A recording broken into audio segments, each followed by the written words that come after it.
Namaste students, welcome in this video of class 8 subject mathematics. Today we are going to start chapter number 10, division of polynomials. But before starting this chapter, we have to see some important concepts in this topic.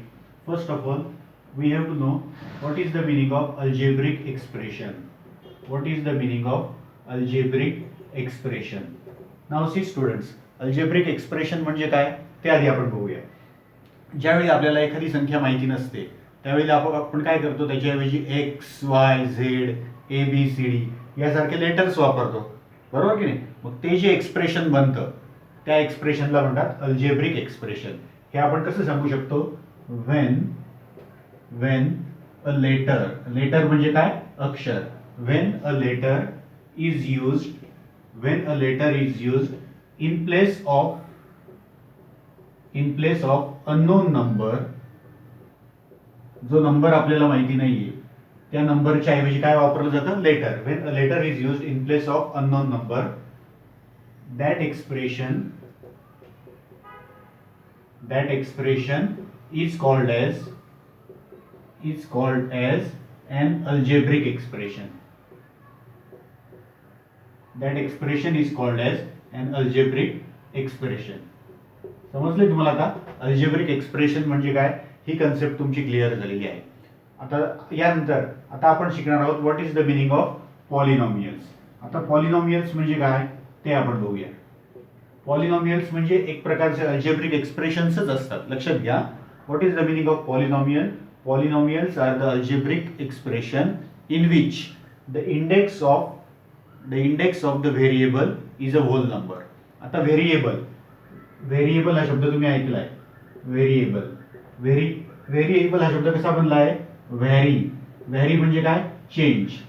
ज्याच्यामध्ये बदल होतो, ज्याची किंमत आपल्याला माहिती नसते त्याला आपण काय म्हणतो, व्हेरिएबल. आणि मग आपण काय लक्षात ठेवायचं की ते जे लेटर वापरलंय, जो नंबर माहिती नाही त्यासाठी एक लेटर वापरलेलं आहे. मग त्या लेटरचा इंडेक्स म्हणजे काय, घातांक, तो कसा पाहिजे, होल नंबर. आता आपण बघूया, नीट लक्ष द्या बरं का. एक्स प्लस 5 हे काय आहे, अल्जेब्रिक एक्सप्रेशन आहे. आलं लक्षात तुमच्या, एक्स प्लस 5 हे काय आहे, अल्जेब्रिक एक्सप्रेशन. का बरं आहे हे अल्जेब्रिक एक्सप्रेशन, कारण यातला हा जो आहे एक्स हे लेटर आहे, याची किंमत आपल्याला माहिती आहे का, नाही. म्हणजे हे काय झालं, अल्जेब्रिक एक्सप्रेशन. आता या अल्जेब्रिक एक्सप्रेशन मध्ये या एक्सचा इंडेक्स म्हणजे एक्सचा घातांक काय आहे, एक्सचा इंडेक्स आहे 1, एक्स रेस टू 1 प्लस 5, बरोबर आहे. म्हणजेच एक्सचा इंडेक्स काय आहे, इंडेक्स ऑफ व्हेरिएबल. एक्स हा काय आहे, व्हेरिएबल आहे. एक्स हा व्हेरिएबल आहे, त्याचा इंडेक्स किती आहे, 1, बरोबर. आणि तुम्हाला माहिती आहे होल नंबर्स कोणते असतात, तुम्हाला माहिती का होल नंबर्स माहिती सांगा बरं, कोणते आहेत whole numbers. Yes, 0 1 2 3 dot dot dot up to infinity. हे होल नंबर्स आहे. Which is the smallest whole number, 0. आता हे बघा, हे होल नंबर्स तुम्हाला कळले. आणि ह्या होल नंबर्स पैकी व्हेरिएबलचा इंडेक्स जर असेल तर दिस इज अ पॉलिनॉमियल. आता दुसरं बघूया आपण, p raise to 4 plus p raise to 3 plus 6. हे बघा, p raise to 4 plus p raise to 3 plus 6 हे काय आहे, अल्जेब्रिक एक्सप्रेशन. लेटर वापरलं इथे. आता व्हेरिएबल कोणता आहे इथे, p. व्हेरिएबल कोण आहे, p. व्हेरिएबल म्हणजे कोणता, असं लेटर ज्याची किंमत आपल्याला माहिती नाही, ते आहे p. मग त्याचे इंडायसेस कोणते आहेत, इकडे आहे 4. या p चा इंडेक्स काय आहे, 4. आणि या p चा इंडेक्स काय आहे, 3. आता 4 and 3 आहेत की नाही होल नंबर, ते येस. त्याच्यामुळे ही पॉलिनॉमियल आहे. येत आहे लक्षात तुमच्या. आता आपण पुढे बघूया, नीट लक्ष द्या. 6c raise to 5 plus 9. 6c raise to 5 plus 9. काळजीपूर्वक बघा. आता या अल्जेब्रिक एक्सप्रेशन मध्ये c चा इंडेक्स काय आहे, 5 आहे. आणि c चा कोइफिशियंट काय आहे, 6. कोइफिशियंटनी त्याला मल्टिप्लाय केलेलं असतं. पण c चा इंडेक्स काय आहे, पॉवर. इंडेक्सला पॉवर सुद्धा म्हणतात. तो पॉवर काय आहे, 5. c चा इंडेक्स आहे 5. 5 is it a whole number, yes it is a whole number. म्हणून ही पण काय आहे, पॉलिनॉमियल आहे. हे सगळे अल्जेब्रिक एक्सप्रेशन आहेतच, पण हे पॉलिनॉमियल्स सुद्धा आहेत.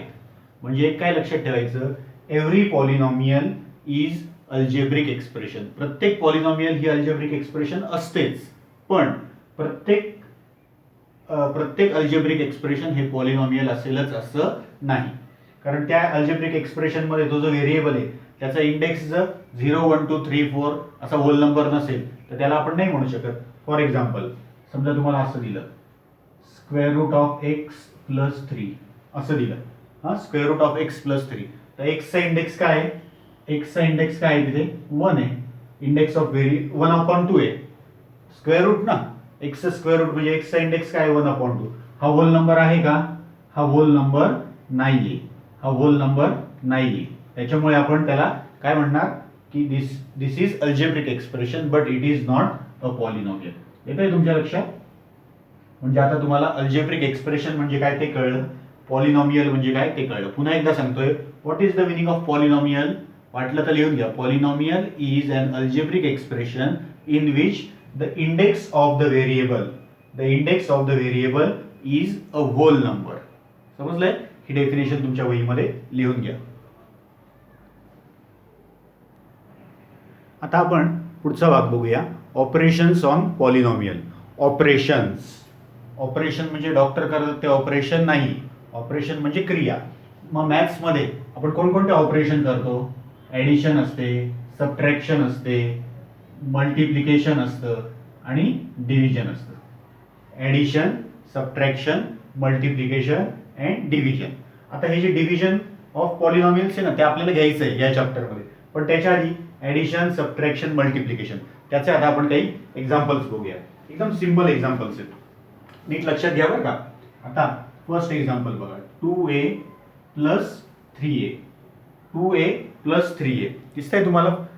आता 2a प्लस 3a दोन टर्म्स आहेत. पहिली टर्म कोणती आहे 2a आणि दुसरी टर्म कोणती आहे 3a. या दोन्ही टर्म्स कशा आहेत, लाईक टर्म्स आहेत. लाईक हा शब्द पण लक्षात ठेवा, लाईक टर्म्स. मग लाईक टर्म्स आपण कोणाला म्हणतो, लक्षात घ्या, लाईक टर्म्स आपण कोणाला म्हणतो की अशा टर्म्स की ज्यांच्यामध्ये हा जो व्हेरिएबल असतो ना हा सेम असतो आणि त्या व्हेरिएबलचा इंडेक्स पण सेम असतो. आता याच्यात व्हेरिएबल कोण आहे a, इथे व्हेरिएबल कोण आहे a, व्हेरिएबल सेम. या व्हेरिएबलचा इंडेक्स किती आहे 1. इंडेक्स नाही लिहिला म्हणजे इंडेक्स किती आहे 1. या व्हेरिएबलचा इंडेक्स किती आहे सांगा बरं, तो पण असणार आहे 1. आलं तुमच्या लक्षात. इंडेक्स लिहिलेला नसतो तेव्हा इंडेक्स किती असतो 1. आणि आता ते ऍडिशन करणं एकदम सोपं आहे. 2a प्लस 3a किती सोपं आहे. तुम्हाला सांगितलं 2 ऍपल्स प्लस 3 ऍपल्स जमेल तुम्हाला. 2a plus 3a is equal to 5 आहे. सिंपल आहे ना. आता पुढे बघा, याच पद्धतीने सबट्रॅक्शन पण तुम्ही करू शकता. Subtraction of poly. आता ऍडिशन झाली, आता आपण सबट्रॅक्शन बघू. 7b minus 4b. 7b minus 4b किती सिंपल आहे. इथे b आहे, इथे पण b आहे. b चा इंडेक्स 1 आहे, b चा इंडेक्स 1 आहे. म्हणजे या दोन्ही टर्म्स कशा आहेत, लाईक टर्म्स आहेत. जमेल आपल्याला subtraction. 7b minus 4b. 7 balls minus 4 balls. 7 चेंडू आहे आपल्याकडे, त्यातनं 4 बॉल्स आपण काढून टाकले, 4 चेंडू काढून टाकले. 3 बॉल्स 3b. किती सिंपल आहे. आता पुढचं एक्झाम्पल बघूया आता आपण. आता पुढे आहे हे बघा, ऍडिशन झाली, सबट्रॅक्शन झाली. आता आपल्याला घ्यायचंय मल्टिप्लिकेशन. मल्टिप्लिकेशन मध्ये बघा 3p multiplied by p square this is equal to. आता बघा 3p multiplied by p square. काहींना हे डायरेक्ट सुद्धा उत्तर येईल. 3p into p square. 3 p चा इंडेक्स किती आहे, इंडेक्स नाहीये म्हणजे इंडेक्स आहे 1 आणि p चा इंडेक्स 2 म्हणजे p चा index 1 multiplied by p square. काय होईल सांगा बरं, p into p into p. हे बघा हा p स्क्वेअर, हा p स्क्वेअर आपण कसा लिहिला, p इंटू p लिहिला. हे बघा हा, आणि हा p रेस टू 1, हा p रेस टू 1 आपण कसा लिहिलाय p. बघा p रेस टू 1 कसा लिहिला p आणि p स्क्वेअर कसा लिहिला p इंटू p. आता हे तर तुम्हाला पटकन येईल, p into p into p that is p cube म्हणजेच 3p क्यूब. आलं उत्तर लक्षात तुमच्या. म्हणजे मल्टिप्लिकेशन एकदमच सिंपल आहे.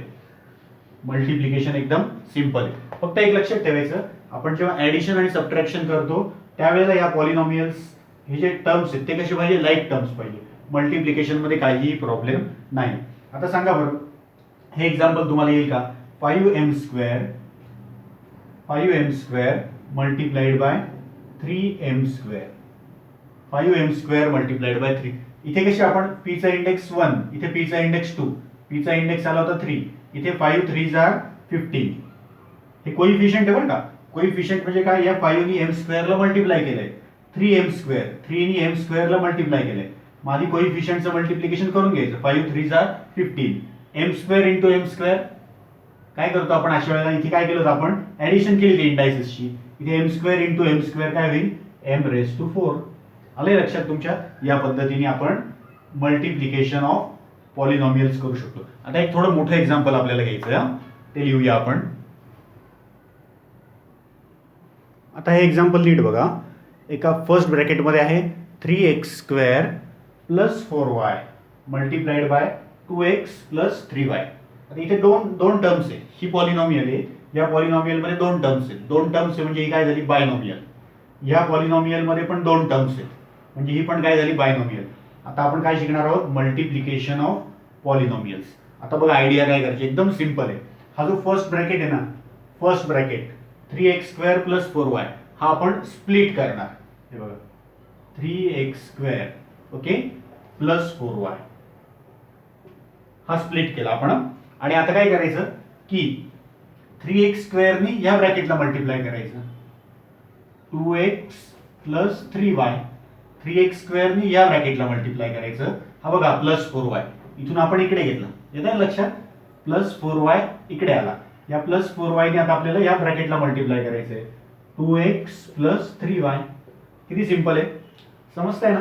आता बघा छानपैकी लिहून घेतलं असं. एकही स्टेप गाळायची नाही बरं का, नाही तर एखादी स्टेप गाळली तर पडून जातो आपण खाली. हां आता हे एक्झाम्पल नीट बघा. इथे 3x² ही आहे मोनोमियल, एकच टर्म आहे, एक टर्म आहे. या टर्मने आता आपल्याला या ब्रॅकेटला मल्टिप्लाय करायचं. बघा बरं का काय होईल, 3x² आणि 3x² ने कोणाला मल्टिप्लाय करणार आपण, 2x ला. हे बघा 3x² ने कोणाला मल्टिप्लाय केलं, 2x ला. आता प्लस, आता पुन्हा 3x² ने कोणाला मल्टिप्लाय करायचंय, 3y ला. 3x² ने कोणाला मल्टिप्लाय करायचंय आता, 3y. आलं लक्षात. 3x² त्याच्याने आपण कोणाला मल्टिप्लाय करणार आहे, 3y ला. येतंय लक्षात. आता हे प्लस साइन, आता हे प्लस साइन कॉपी केलं. हे बघा हे मोठं प्लस साइन आहे ना, हे इकडे कॉपी केलं. आता 4y ने आपण कोणाला मल्टिप्लाय करणार सांगा बरं. 4y ने कोणाला मल्टिप्लाय करणार, 2x ला. 4y ने आपण मल्टिप्लाय केलं 2x ला. आता 4y ला कोणतं साइन आहे इकडे, प्लस साइन. 4y ला कोणतं साइन आहे, plus sign, plus 4y. Plus 4y ने आपण कोणाला मल्टिप्लाय करणार, 3y ला. मला असं वाटतंय तुम्हाला समजलं असेल. 3x² इंटू 2x याला प्लस साइन आहे, प्लस 3x² इंटू 3y. हे प्लस साइन इकडे कॉपी केलं. 4y into 2x, 4y into 2x, 4y into 3y plus 4y into 3y. Okay आता ते एकदमच सोपं झालंय. बघा बरं का, आता येतंय का तुम्हाला, बघूया. 3x² इंटू 2x मगाशी केलं होतं आपण एक एक्झाम्पल मल्टिप्लिकेशनचं. 3 2 जार 6 आणि x² इंटू x. हे बघा x² इंटू x काय होईल, x इंटू x. x² म्हणजे काय, x into x multiplied by x. x into x multiplied काय आलं हे सांगा तर, x³ आलं. कळलं ना कसं आलं, x³. मग 6x³. Okay 6x³. आता पटापट यायला पाहिजे. पुढे बघा plus 3 into 3, 3 3 jar 9, x²y, x² multiplied by y. Plus आता सांगा बरं हे काय येईल, याचं मल्टिप्लिकेशन काय येईल या दोघांचं, 4 2 जार 8, 8 y इंटू x काय येईल, y into x. y into x काय येईल, yx म्हटलं तरी चालेल, xy म्हटलं तरी चालेल, पण म्हणायला सोपं xy जातं ना, म्हणून आपण xy लिहिलं. प्लस सांगा आता काय होईल, 4 इंटू 3, 4 3 जार 12, y इंटू y काय आलं, y इंटू y, y². झालं, संपलं. आता बघा नीट, आता काळजीपूर्वक बघा. बघा 1 2 3 4, 4 टर्म्स आहे. हे जे उत्तर आले ना आपलं आन्सर, याच्यामध्ये किती टर्म्स आहेत, 4 टर्म्स. आता या 4 टर्म्स मध्ये सगळीकडे व्हेरिएबल बघा, x³, x²y, xy आणि इकडे आहे y². म्हणजे या सगळ्या टर्म्स दिसत आहेत ना, 1 2 3 4. या लाईक टर्म्स आहेत का, नाही. लाईक टर्म्स नाही. लाईक टर्म कोणत्या सांगितल्या होत्या मी, की व्हेरिएबल पण सेम असतो आणि व्हेरिएबलच्या डोक्यावरचा इंडेक्स पण सेम असतो. आता इथे एक्स क्यूब आहे का कुठे? एक्स क्यूब नाही. एक्स स्क्वेअर वाय आहे का कुठे? एक्स स्क्वेअर वाय नाही. एक्स वाय आहे पण एक्स स्क्वेअर वाय नाही. म्हणजे या दोन लाईक टर्म्स नाही. या पण वेगळ्या आहे. म्हणजे याच्या पुढे कोणी जाऊ शकतं का? याच्या पुढे आपण सोडवूच शकत नाही. तुम्हाला जर सांगितलं, आता सोडवा बघूया. तुम्हाला जर सांगितलं 3 mangoes plus 5 tomatoes, 3 mangoes plus 5 येईल का सोडवता? नाही सोडवता येणार. तुम्हाला 3 मँगोज प्लस 5 टोमॅटोज ऍडिशन करता येणार नाही. सगळे टमाटे वाया जातील आणि आंबेही वाया जातील. नाही कारण ते लाईक टर्म्स नाहीये. तुम्हाला जर 3 मँगोज प्लस 5 मँगोज म्हटलं ना तर तुम्ही 8 मँगोज सांगाल.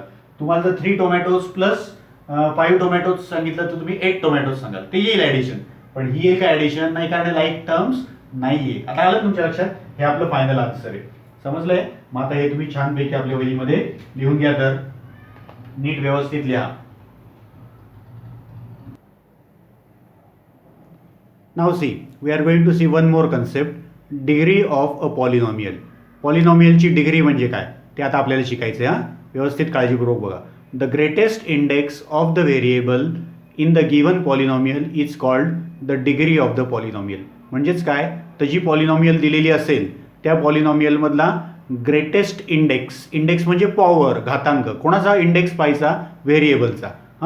आणि त्या ग्रेटेस्ट इंडेक्सला आपण काय म्हणणार? Degree of the polynomial. आता ही पॉलिनॉमियल बघा नीट, एक नंबरची 7x cube plus 5x plus 4x raise to 5 plus 2x square.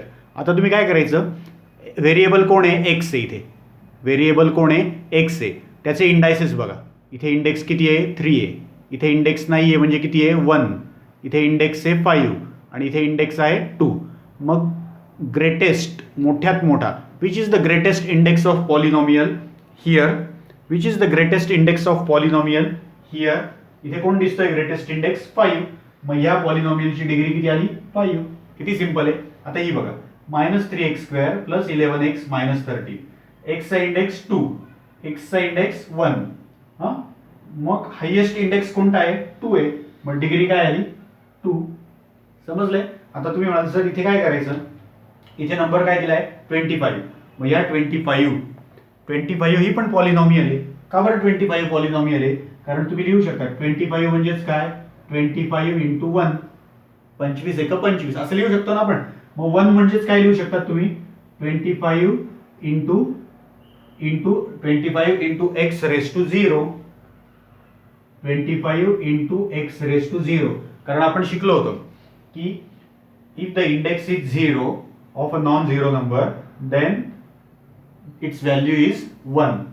म्हणजे आता इथे व्हेरिएबल एक्स आपण गृहीत धरू शकतो. We can consider this as non zero variable and its index we can take as 0. कारण याचा इंडेक्स 0 घेतल्यावर त्याची व्हॅल्यू काय येईल? 1. आता बघा तर हे आणि हे सेम आहे. मग आता या व्हेरिएबलचा इंडेक्स काय आला? 0. मग या पॉलिनॉमियलची डिग्री काय आली? 0. समजलंय? याला म्हणतात, आता ज्या पॉलिनॉमियलमध्ये व्हेरिएबल नसतो ना त्याला म्हणतात कॉन्स्टंट पॉलिनॉमियल. काय म्हणतात याला? Constant polynomial. याला आपण काय म्हणणार? कॉन्स्टंट. कारण त्याची किंमत बदलत नाही ना. त्याची किंमत बदलते का? नाही. मग अशा पॉलिनॉमियलची डिग्री किती येणार आहे? 0. समजा तुम्हाला नंबर दिला 100 नंबर दिलाय. 100 is also a constant. 100 is also a constant. मग त्याची डिग्री काय येईल? 0. ओके, आलं लक्षात? छानपैकी हे व्यवस्थित लिहून घ्या वहीमध्ये. Now students, see, we have completed addition of polynomial, subtraction of polynomial, multiplication of polynomial. हे झालेत आपले. आता आपल्याला काय शिकायचं आहे? Division of polynomial. अतिशय महत्त्वाचा भाग आहे हा. Now see student, we are going to solve examples in practice set 10.1. The question is divide, write the quotient and the remainder. Remainder म्हणजे बाकी आणि quotient म्हणजे भागाकार. आता इकडे लक्ष. First example 21m square divided by 7m. 21m square divided by 7m. आता आपण इकडे कच्चं काम करूया. 21m square divided by 7m हे आपण आपल्या पद्धतीने लिहू शकतो. 21m स्क्वेअरला डिवाइड करायचे, मग इथे लिहावं लागेल आपल्याला 21m स्क्वेअर. हा काय झाला? डिव्हिडंड. हा काय आहे डिव्हिडंड. आणि कशाने डिवाइड करणार आहे आपण 7m ने. हा काय आहे डिवायझर 7m. हे लक्षात ठेवा व्यवस्थित. हे डिव्हिजनचं साइन आणि हे या पद्धतीने आपण डिव्हिजन कशी करतो हे लक्षात घ्या. काळजीपूर्वक याच्यात चूक व्हायला नको. आता नीट लक्षात घ्या. 7 multiplied by which number is equal to 21? 7 multiplied by which number is equal to 21? 7 into 3. बरोबर ना. मग हे 3 आपण इकडे लिहिणार. 7 3s are 21. ओके. आता m स्क्वेअर. आता हा m आहे बघा. जसं 7 into which number is equal to 21 तसं m multiplied by what? m ला कशाने मल्टिप्लाय केल्यावर m स्क्वेअर येतं. जसं आपण केलं ना 7 multiplied by which number is equal to 21 तसं m multiplied by what is equal to m square. काय येईल इथे m येईल ना. जसे आपण 3 इकडे घेतले होते तसं हा m इकडे घ्यायचा. ओके. आता बघा 7 3s are 21. m into m square. इथे आपण सबट्रॅक्शन करतो. 21m square minus 21m square 0. किती सिंपल आहे. सो हा कोण आलाय. This is quotient. This is quotient. Quotient is equal to 3m and this is remainder. Remainder is equal to 0. आले लक्षात. अजून एक वेगळी पद्धत पण सांगून ठेवतो तुम्हाला. हे बघा 21m square upon 7m. Direct जरी केलं तुम्ही 21m स्क्वेअर डिवायडेड बाय 7. आता स्कॉलरशिपच्या एक्झाम मध्ये तुम्हाला हे पटापट करावं लागेल. एवढं करायला स्कॉलरशिपला वेळ असतो. मग काय करायचं नीट बघा. 7 ने डिवाइड करतोय हा आपण. मग काय करणार आपण 7 1s are 7. 7 ला 7 ने डिवाइड केलं. 7 1s are 7. 7 3s are 21. आता म्हणजे इथे किती राहिले 3m स्क्वेअर अपॉन m.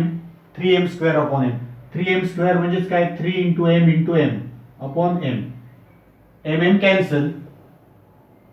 मग उत्तर काय आलं 3m. इथे तुम्ही सबट्रॅक्शन केली इंडायसेसची. इथे इंडेक्स किती आहे m चा इंडेक्स 2 आहे आणि डिनॉमिनेटर मध्ये m चा इंडेक्स काय 1. 2 मायनस 1. मग m चा इंडेक्स काय येईल 1. 3m. हे आलं बघा 3m. आले लक्षात. Write down this example in your notebook. समजलंय ना हे. नाव example number 2. 40a cube divided by -10a. मग हे आपण कसं लिहिणार. 40a क्यूबला डिवाइड करायचं आहे आपल्याला. 40a cube divided by -10a. आपण इकडे रफ वर्क करू. कच्चं काम इथे करू. -10 ला -10 मल्टिप्लाइड बाय विच नंबर. -10 ला कितीने मल्टिप्लाय केल्यावर 40 येतात. -10 मल्टिप्लाइड बाय 4. बरोबर ना. मग हा 4 कुठे येईल इकडे येईल. हा. आता -10 इंटू 4. -10 इंटू 4 काय होईल. -10 इंटू -4. सॉरी. -10 इंटू इथे -4 का घेतले कारण उत्तर किती यायला पाहिजे पॉझिटिव्ह यायला पाहिजे. म्हणून -10 इंटू -4 इज इक्वल टू 40. कारण दोन निगेटिव्ह नंबरचं मल्टिप्लिकेशन काय येतं पॉझिटिव्ह. इथे आलं -4. -10 इंटू -4 किती आलं -40. सॉरी +40. काय आलं +40. आता a ला कितीने मल्टिप्लाय केल्यावर a क्यूब येतात. a multiplied by which number is equal to a cube. a multiplied by which number is equal to a cube. तर इथे a स्क्वेअर येतो. बरोबर ना. मग a into a square. a into a square काय होईल a cube. आता नीट बघा -10 इंटू -4 किती आले +40. a इंटू a स्क्वेअर काय आले a क्यूब. आता आपल्याला सबट्रॅक्शन करायची आहे. मायनस साइन दिलं. 40 a क्यूब -40 a क्यूब काय आलं 0. समजलंय. मग आता आपण काय लिहिणार इकडे कोशंट. काय आला आपला -4a स्क्वेअर. हा कोशंट आला. आणि रिमाइंडर काय आलाय आपला. Remainder is equal to 0. समजलंय तुम्हाला हे. शॉर्टकट पण बघा. 40a cube upon divided by म्हणजे अपॉन -10a. डायरेक्ट पण करता येईल. हा मायनस साइन तसंच राहील. 10 4s are 40. ते मायनस साइन आपण वर दिलं. 10 4s are 40. a cube upon a काय होईल a स्क्वेअर. -4a square. हे बघा -4a स्क्वेअर. समजलंय. डायरेक्ट उत्तर पण असं येऊ शकतं पण परीक्षेला तुम्ही या स्टेप वाईज व्यवस्थित करा. आणि हे शॉर्टकट तुम्ही स्कॉलरशिपच्या परीक्षेला पण वापरू शकाल. Okay, right down this example. Now students see example number 3. -48p⁴ divided by -9p². आता आपण हे एक्झाम्पल सोडूया, काळजीपूर्वक बघा. कसं करणार? -48p⁴ याला आपल्याला डिवाइड करायचं आहे. कशाने डिवाइड करायचं आहे? -9p⁴. -9p⁴. आता नीट लक्षात घ्या. आता इकडे कच्चं काम करतोय आपण. -9 ला कितीने मल्टिप्लाय केलं? -9 ला कितीने मल्टिप्लाय केलं की -48 येतात? ते काढू आपण. -9 ला कितीने मल्टिप्लाय केलं की -48 येतात? ते आधी काढून घेऊ आपण. मग आता या ब्रॅकेटची किंमत आपल्याला काढायची आहे. मग हा -9 इकडे मल्टिप्लाय बाय, तो तिकडे जाताना काय होईल? डिवायडेड बाय होईल. हा -9 मल्टिप्लाय बाय या बॉक्सला, तिकडे जाताना तो डिवायडेड बाय झाला. न्यूमरेटर निगेटिव्ह आहे, डिनॉमिनेटर निगेटिव्ह आहे, ते दोन्ही कॅन्सल झाले. म्हणजे 48/9 दोघांना 3 ने डिवाइड करा. 48 डिव्हिजिबल आहे का 9 नी? 9च्या पाड्यात येतात का 48? नाही येत. 9×5 = 45 नाही येत 9च्या पाड्यात. मग दोघं कोणाच्या पाड्यात येत आहे? 3च्या टेबलमध्ये येतात. 3 3s are 9, 3 1s are 3, 3 6s are 18. म्हणजे 16/3. आलं लक्षात? आहे कसं केलंय ते? ह्या ब्रॅकेटचं उत्तर काय आलंय? 16/3. म्हणजे इथे आलं 16/3. ओके, 16/3. आता या p² ला कितीने मल्टिप्लाय केलं? p² याला कशाने मल्टिप्लाय केलं की p⁴ येतो? ते आपल्याला काढायचंय. आता तुम्हाला येईल सांगता, p² ला जर p² ने मल्टिप्लाय केलं तर p⁴ येतं. सोपं आहे ते. मग इथे पण काय येईल? p⁴. आता या दोघांचं मल्टिप्लिकेशन 16/3 इंटू -9. 16/3 इंटू -9 काय येणार आहे? 16/3 इंटू -9. इथे केलंय आपण ते. 3 1s are 3, 3 3s are 9. हे मायनस साईन म्हणजे काय आहे? -48. हे केलंय आपण ते. तेच इकडे होईल -48. p² इंटू p² काय आला? p⁴. आता लक्षात घ्या. आता यांची सबट्रॅक्शन करायची आहे. सबट्रॅक्शन करताना साईन चेंज होतील. सबट्रॅक्शन करतो ना, म्हणजे मायनसचं काय होईल? प्लस होईल. -48 plus 48 -48p² plus 48 sorry -48p⁴ plus 48p⁴ काय झाला?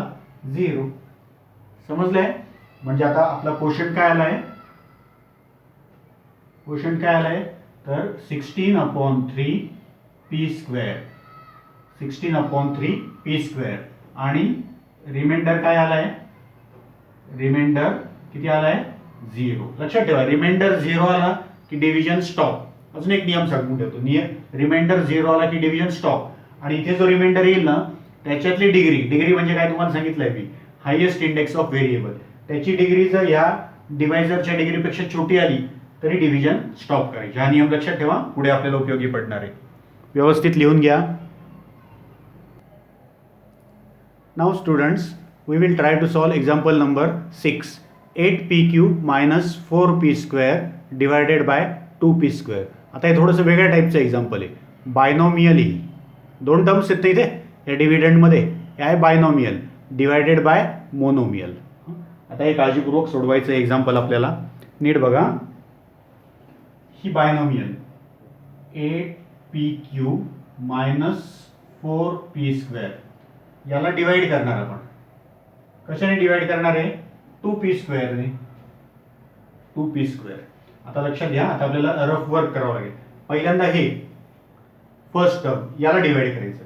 8p³ divided by 2p². 8p³ ला 2p² ने डिवाइड करायचं. आता आपण थोडा शॉर्टकट करू. 8 डिवायडेड बाय 2. 8/2 काय आता? 4. p³/p². इथे 3 वेळा p येईल. p into p into p. इथे काय येईल? p into p. मग हे बघा, p³ म्हणजे काय होईल? p into p into p upon p into p. 8/2 काय आलं? 4. आता हे p कॅन्सल, p कॅन्सल, म्हणजे काय राहील? फक्त 4p. समजलंय ना? तुम्ही डायरेक्ट करू शकता. इंडेक्स किती आहे? 3. p चा इंडेक्स 3, p चा इंडेक्स 2. 3 - 2 म्हणजे p चा इंडेक्स आहे 1. 4p. मग आला 4p इथे आला. आता 4p इंटू दिस, या दोघांचं मल्टिप्लिकेशन, या दोघांचं मल्टिप्लिकेशन बरोबर येईल 4 2 जार 8, P square into P, P cube. आता याची सबट्रॅक्शन करायची, मायनस साईन दिलं, आधी पॉझिटिव्ह होता, आता सबट्रॅक्शन करायची म्हणून तो निगेटिव्ह झाला. 8p cube minus 8p cube काय झाले 0, वरून काय घ्यायचा -4p स्क्वेअर. आता -4p स्क्वेअरला डिवाइड करायचं आहे आपल्याला, -4p स्क्वेअरला -4p square divided by 2p square, -4p square divided by 2p square. आता हे मायनस साईन इकडे असं सर, कारण इकडे काही मायनस नाही आहे डिनॉमिनेटर मध्ये. 2 1 जार 2, 2 2 जार 4, हां, p square upon p square 1, म्हणजे काय आलं -2. हा -2 इकडे जाईल, -2 येते लक्षात. जसा हा 4p इकडे आला, हा -2 इकडे आला. आता ह्या -2 आणि 2p स्क्वेअर यांचं मल्टिप्लिकेशन याच्या खाली आहे, -2 into 2 -4p square, -2 into 2p square -4p square. Subtraction करायची, सबट्रॅक्शन करताना हे चिन्ह बदलेल, हे होईल +4p स्क्वेअर. मग काय होईल -4p square plus 4p square काय होईल 0. हे लक्षात ठेवा तुम्ही. इथे चिन्ह का बदललंय ते सांगतो. साईन काय होतं मायनस, पण याच्यातून हे निगेटिव्ह नंबर आपण मायनस करतोय ना, निगेटिव्ह नंबर मायनस करायचं म्हणजेच काय पॉझिटिव्ह नंबर ऍड करायचा, हे लक्षात ठेवा तुम्ही. म्हणून साईन चेंज होत आहे. -4p square plus 4p square काय आलं 0. मग आता आपल्याला काय लिहायचं आहे कोशंट अँड रिमाइंडर. मग quotient is equal to 4p minus 2 and remainder is equal to 0. येते लक्षात. In this way we have found the quotient and remainder. हे आपण एक्झाम्पल नंबर 6 घेतलं. आता एक्झाम्पल नंबर 4 and 5 ते तुम्हाला होमवर्कला आहे, कारण आपण 1 ते 3 घेतले होते, 1 2 3 घेतलं. 4 and 5 that is your homework and this is example number 6. So will you do your homework, complete your homework, write properly and enjoy learning mathematics. सोपं वाटतंय ना? Okay bye.